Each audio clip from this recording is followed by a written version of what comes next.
14 verse 1, the Bible says that the fool says in his heart, there is no God, but they are corrupt, because their deeds are vile, and there is not even one that does good.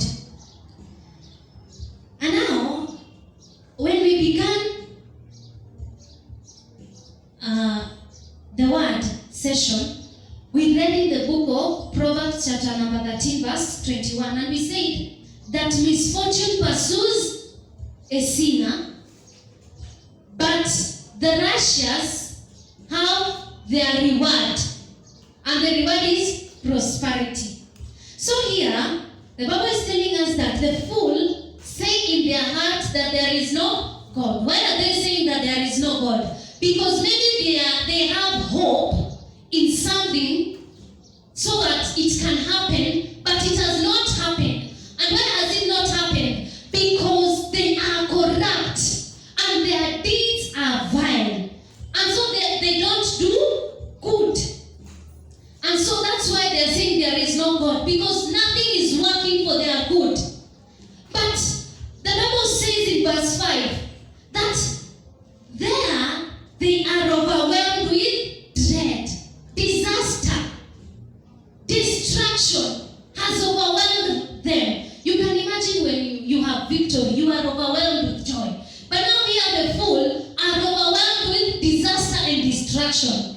But the Bible says in verse 5, but God is present in the company of the righteous.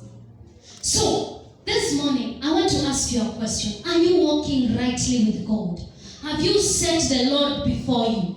Because if you set the Lord before you and walk rightly with Him, He will be with you and He will help you. And He will help you break protocol and be able to have a testimony.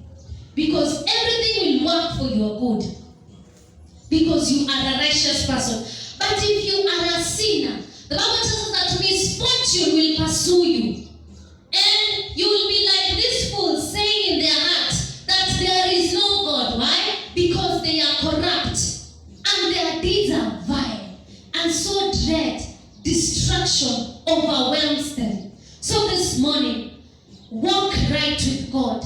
Delight in the Lord, and He is going to give you a testimony. Because the Bible says in verse 6 that you evildoers frustrate the plans of the poor, but the Lord is their refuge. You can see, nothing is working for their good, because they are saying there is no God. And even as they are going to frustrate the plans of the poor, the Lord becomes the refuge of the poor.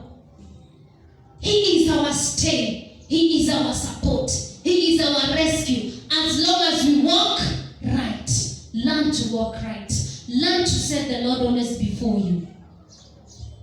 So, this morning, are you setting the Lord before you? Have you been setting the Lord always before you? Have you been walking right with the Lord in such a way that He can be able even to instruct your heart even during the night? That even He can train you like David in battle. He can arm you with strength to be able to have a testimony of victory. What testimony are you holding right now? We are almost coming to the end of the month. What testimony are you holding? What can you give us when you stand in front of us and talk to us? What testimony can you testify? Because if you are lacking a testimony, something is wrong. Something must be wrong. Because all things work for good for those who love Him. And these are the righteous people. Their rewards are granted. And they are able to have a testimony.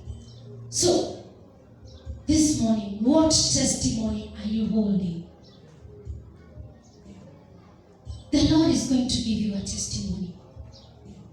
As long as you're going to hope in Him, He will not disappoint you. And as long as you're going to walk right with Him, because you can be surprised that some people do not have a testimony.